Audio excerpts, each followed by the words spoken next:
we're here with a guest, and it's kind of cool. And we gotta fix this little camera thing. Do you want me to give it? Yeah, you want to do that? All right. You know, we're always on the job training here. That's good. That's perfect, Brandy. Brandy, you're the best. So this is JoSh TaNeNBauM. JoSh, welcome. Thanks, Rew. It's awesome to be here. Yeah, I'm always loud, no matter what. You got to speak into the mic. Thank you. So, JoSh, what brings you to England? Well, I run this music platform called Local Vibes, and we want to expand operations out here. So, New York, London, and Melbourne. And what is Local Vibes? So, Local Vibes is a music platform, and we identify and promote the best up-and-coming bands from around the world. And our focus is really on live music. So essentially, what we're doing is, one of the things we're doing is creating a resource online. So when you travel around the world, you can find quality bands, and cheap because they're the rising stars as opposed to the Grammy winners. Now, what makes somebody a band that's Local Vibes? Like, what makes somebody more lucrative to you than to somebody else? Like, how do you pass the Local Vibes vibe? Well, Local Vibes is it's a new sort of middleman that sort of flattens the playing field. One of the biggest problems for these up-and-coming bands is that there's a ton of barriers that they face to get to the record labels, and they just don't know how to get there. They don't know how to promote themselves, they don't know how to market themselves, all that sort of stuff. Is it only bands? Is it only bands? At the moment, it's only bands. No, I mean, what I mean is opposed to artists. one person. Yeah, so artists. Yeah, no, it's just bands, and I think the reason why we chose to do that is because, one, it's a niche market, and two, it's what we understand. Solo artists is a completely different dynamic. It's true. It's very true.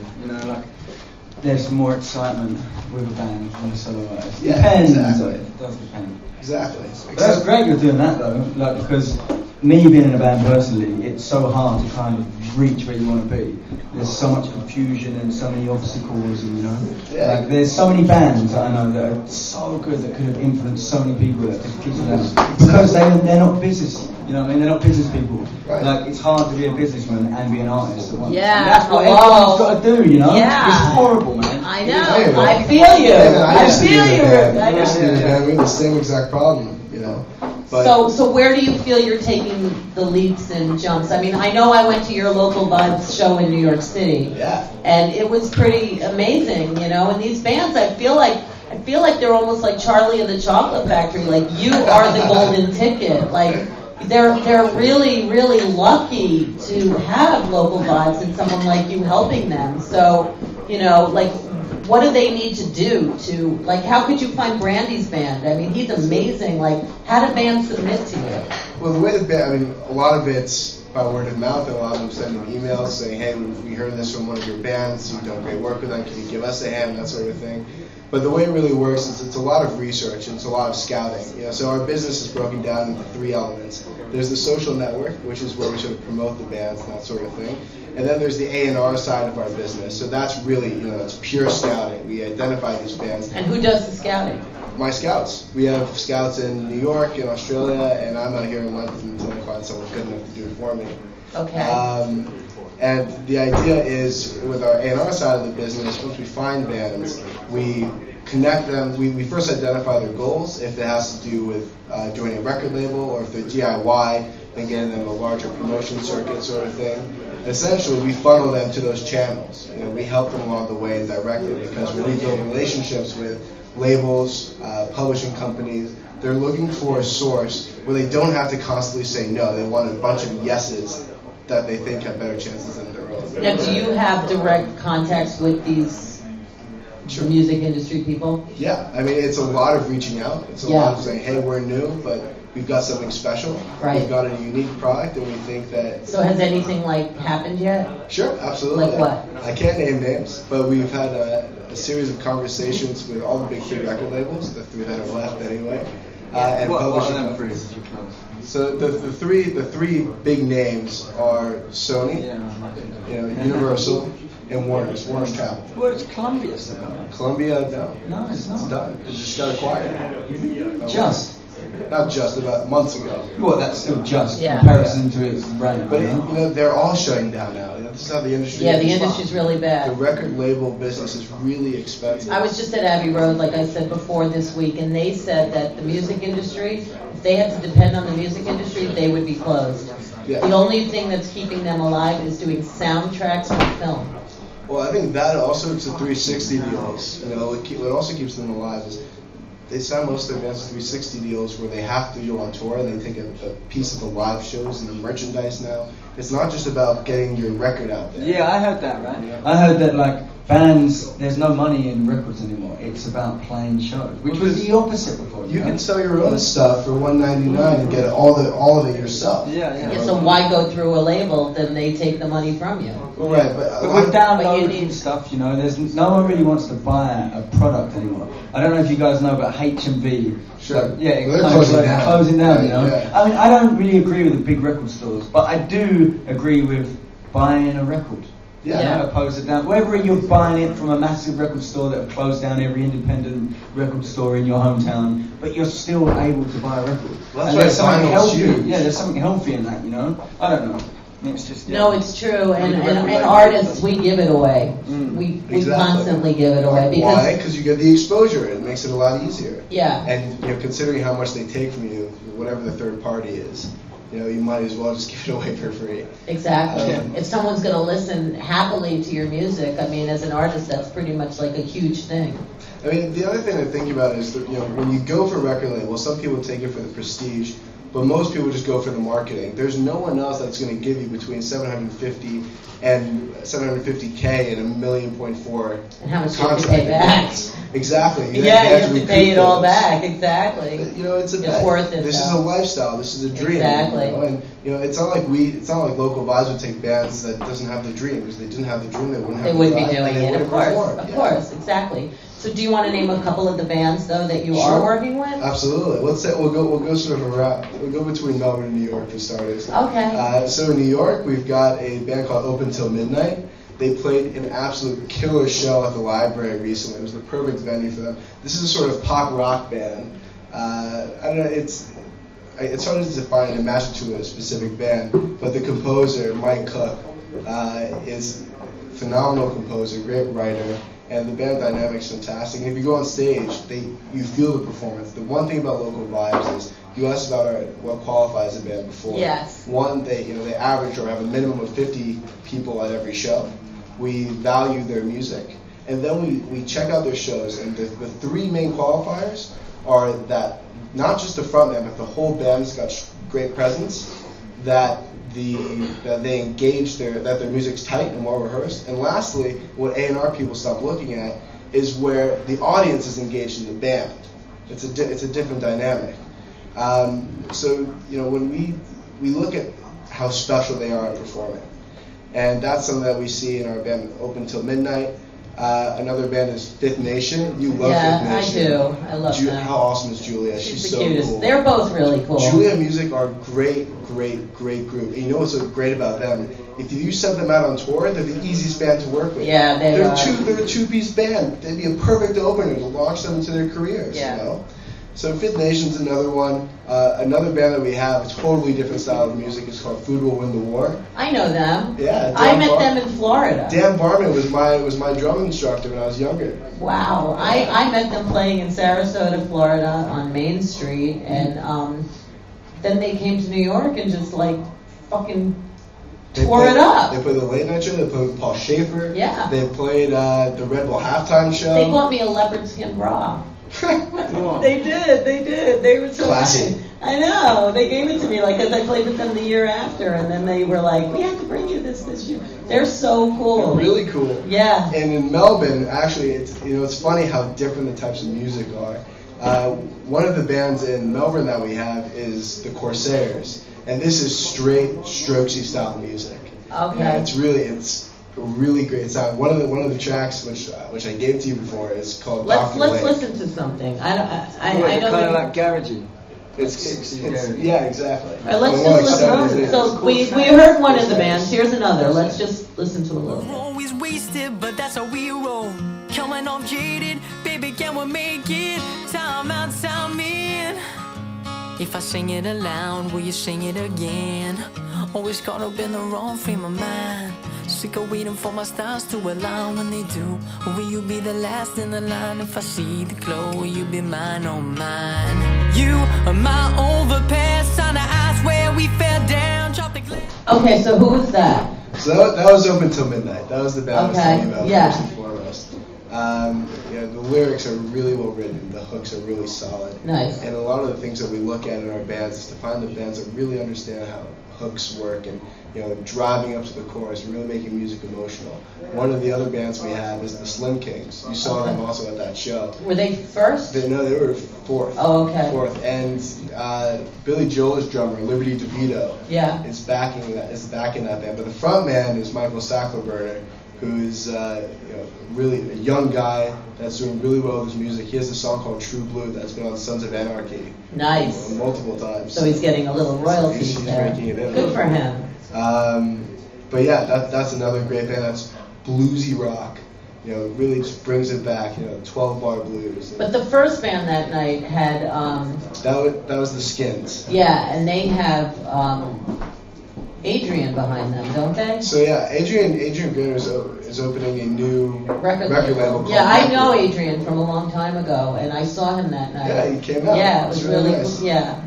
Entourage guy for all those lovely ladies looking. Yeah, but he was in the movie with Sabrina the Teenage Witch a long time ago. Yeah, that's true. I know. I knew him from then. Yeah. Exactly, I know. But he's now the Entourage guy. He's huge. He was just at South by Southwest. Oh, everyone has to be at South by Southwest. I wish I could be there, so I sent someone else to go there for me. Cool. When is that? Is that now? That's now. Yeah. That is the largest indie festival in the Yeah, world. I'm playing the next year, I think. Yeah. I actually went there on St. Patrick's Day a few years ago. Oh, really? Yes, I You was. should put it in the list. Exactly, when I was at South by, I was on St. Patrick's Day. Exactly. It's the same day that the Trader Joe's opened on 14th Street in New York City on St. Patrick's Day. Do you remember that day? You remember? It opened on St. Patrick's Day. That's when I was in Texas. Yeah, all right, but back to you. So is Local Vibes going to maybe have like a thing there? Well, what we do is we're sort of promoting our launch at the moment, and next year we'll do a stance. We'll have our bands actually performing there under our branding. So that's what they do with South by Southwest. Nice. But I'm actually curious. You're the Who, Brandy. So why don't you tell me some of the obstacles that you're facing with your group.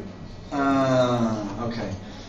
Alright, it's all fair wear and tear being a musician and doing as much as you can, But when you start dealing with the formal, legitimate side, it's very hard, Business bit. Yeah, the business. I'm alright with it, We're all alright, young musicians, I mean, we can all sit there, but every time I send out an email trying to make myself get, like, to a certain degree better than I could be, I think, well, I should be writing a fucking song. Yeah, it does take away a lot of What that. the fuck, Doing all that It's just, takes away from. and then, you like, have to be- I don't know, like I said before, the bands that kind of fizzled out and stuff, it's just really unfair, because just with that platform that someone could give you to change someone's life, you could do so much. But there's so many bands, or so many artists, or so many people that never did it. Sure. And then there's always other people that, the thing I hate is the people that don't do anything, and they get places, There's Yeah. a lot of them. Yeah. There's a lot of them. Like I heard the other day that there's, yeah, I don't know, but do you know Ricky Martin? Sure. I heard that there's this thing, right? He was put on, He was in Menudo. what's my name? Oh, which Ricky Martin do you mean? The Ricky Martin. But he was given a chance. Wasn't he in Menudo? I don't know about that. I don't know Ricky what that is. Martin, I yeah. don't know what it is. Menudo. No, You don't know Ricky Menudo? Martin. No, I know Ricky Martin. I don't know what Menudo is. Yeah. You don't know what Menudo is? No. Is that the Spanish boy band? There would, yeah. Ricky Martin What? started He it. knows He everything. knows everything. I love him. Who are you? I know. Yeah, exactly. I lived in Spain for a while. Yeah, Oh, Menudo was this it was like before the Backstreet Boys, before Justin Timberlake. It was like they picked these little kids to be in a band, and they could That's only it. be in the band until their voice changed. As soon as Well- their voice changed, Ricky Martin started in But Menudo. the thing is, it's called DEFCON 1. Is a record, that's not a record label. A record label have got this thing, I don't know who it is, called DEFCON 1. And they just pick someone randomly, and they say, we're going to make this person as big as they could possibly be. And they picked Ricky Martin for that. And I don't know what it's actually called. Maybe do like research. I didn't really research. SP. What's that called? that Ricky Martin and John Bon Jovi were an item for a while. Like what kind of item? We're in there. Yeah. Is that right? Yep. I'm very Ricky gullible. Martin and John Bon Jovi were a thing. You heard it here. Okay, man. What can you We do not make shit up on this show. We just say what we hear. We don't like. The best thing is, nay or yay it. his fee is probably completely right. Correct. I know. He knows everything. Wikipedia that, man. Yeah. Exactly. But it's funny. My two nephews. One actually loves Ricky Martin, and the other loves Bon Jovi. They're brothers too. It's funny. All right, so back to you now. It's true. They do. All right, so yeah, let's listen to that one other song you brought, Josh. Honesty means more than if they're finding out or not. You lose all the connection when the wires start to run. And when the tables turn, you'll see when it knocks you down. But friends will pick you up when you're lying on the ground. Oh, when you're lying on the ground. All right, so Josh, who was that? So that was Colors in the Air. Okay. That is our only non-New York City band that is in New York. They're up in Buffalo and Lockport. Don't ask me how they, get to New York City. But how did you find them? Or did I find you? Well, actually, I saw them at a gig at Arlene's Grocery. We sort of have our hot spots that we go around. Everything's in the Village or it's in Williamsburg. That's sort of where the real venues are. So yeah, we there's just great venues in Williamsburg. Yeah, we just spend all our time there. We go to Spike Hill every once in a while. We go down there. You saw our show at Highline Ballroom. So every time we have an indie artist there, we sort of peek around. We're around. We're scouting. We're doing what scouts do. And I spotted them at Arlene's Grocery, and I went to Mike, our director, and I said, Mike, these guys are awesome. Listen to these tracks. I saw them live. They're fantastic live. Definitely worth bringing to our network. And what is our network if not just bringing together the best bands that we can find and promoting them so people have a single source for great music. Nice. So what's your website? localvibes.co. And what's that? So that's our social network. And there are a few really cool things about this site. One is, two functions I'll mention. One is this thing called Collaborate. One of the things that I learned when I was in a band is we are so reliant on our personal networks. When we go out for a show and we go to a new city, we call up our friends and say, hey, listen, we need to play from some people. Can we play with you guys? When you come to our city, you can play with us, that sort of thing. So we're streamlining that dynamic. We're saying, all our bands, you remember I said our qualifiers, they have a minimum of 50 people. So there are real people at every show. So when a band from New York goes to Melbourne or London for now. Yeah, like I got to play with Brandy's band last night, so there were definitely people there. Exactly. So that's And the likewise, process. when I went to New York. Yeah, exactly. And you're coming back to New York. On the 17th of April. 1 month from today. That's our launch. That's our Yeah. launch. Is that? Yeah. Same day. We're at the cutting room though. Okay, on the 18th. Anyway, So- we'll talk about that Yeah, later. yeah, yeah. You, my man, not me, right? Yeah. So yeah, essentially, bands online can, through this form, fill out and say, hey, we're coming at this time. Here are 3 proposed gig dates. Would you like to play any of them with us? And when you come to our city, we'll do the same thing. Right. So we're creating relationships across a prestigious network, which is really cool. So bands don't have to worry about these terrible bands contacting them saying, hey, we want to play with you guys, and you guys get a big draw. Oh, when you come to the city, you can play with us. They come back to your city, and they're playing in front of 0 people. Yeah. Opening slots don't do anything anymore. You don't play in front of anybody. So you work with a band and get the direct support slot, and you play in front of real people. And that's one of the really cool functions about the website. And you do promoting and all that. No, we're not promoters. We just use the social network as a promoting method, to say that we're promoting the network, not each show. So the bands are responsible for that. No. I mean, they go on the site and people will come to the site. Right. It's just to create a source of there's a trustworthy source for people to come to, and that sort of thing. So how many do you think you'll have on your roster in, say, 5 years? It's tough to say because we want to keep it exclusive. Right. And how long has it been going for now? I had the idea. So you started everything? Yeah. I had the idea about 1.5 years ago. Why was that? What, from being a frustrated musician? Not a frustrated musician, just noticing, wow, these well, guys. maybe not frustrated, but you know, like being, well, obviously you're a musician. Yeah. And like, you know, it's great to have someone who's a musician doing what you do. So anyway, so why did you start? I was playing gigs and we were a halfway decent band at best. But we were opening for some absolutely phenomenal bands, and we got some good stages because one thing I do is networking. I love networking, and so we played on a few big stages, and these bands were unbelievable. And I couldn't believe they didn't have a record deal. They weren't bringing in any money, and they couldn't get a publishing deal or anything like that. Horrible, man. So I That's just. what No, exactly. Well, you feel the frustration. Yeah, it's fucking hard, man. So the idea is, let's level the playing field. Let's find a way to reward the bands that are actually that are meant to make it. You know, to be honest, I'm not a fan of Justin Bieber. I wouldn't let him make it on my roster. But but the point is, real music. I am. I love Justin Bieber. He just tore up London, didn't he? See you later. One of our clients actually is Justin Bieber's guitarist. Sorry. So yeah, it's real music. It's giving everybody the live experience that they need to see.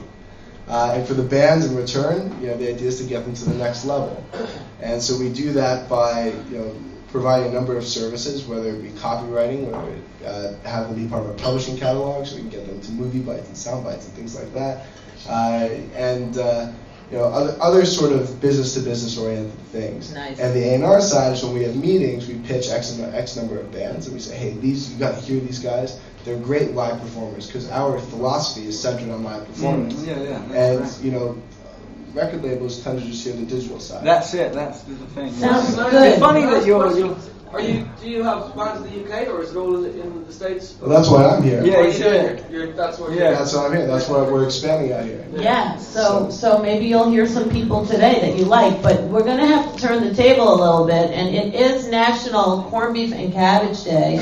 We have our cabbage flavor lollipops for you, and you get to take shamrock bindi and stick it anywhere you like. Anywhere. When you share a skeleton from your closet. So enough of this local vibes. It's wonderful. We love it. Those artists have their golden ticket with you. I am well aware. But now it's time for you to taste a little green, my friend. And can you please share a skeleton from your closet? Oh, you don't really want a president of a company sharing too many skeletons. Yeah, I do actually. I do. We wanted to see the real you. All right, real me. All right, so there are a lot of crazy nights in Australia. Okay. Is that where you're from, Australia? No, I'm from New York. You're from New York, yeah. But I lived in Australia for a year, and going back after this, actually.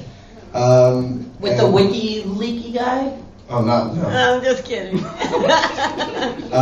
But one night when I was going with my friends, it was a friend's birthday. I went to the bar. We're on the way back, and we saw this giant, one of those official sort of plastic-looking advertisements on the building.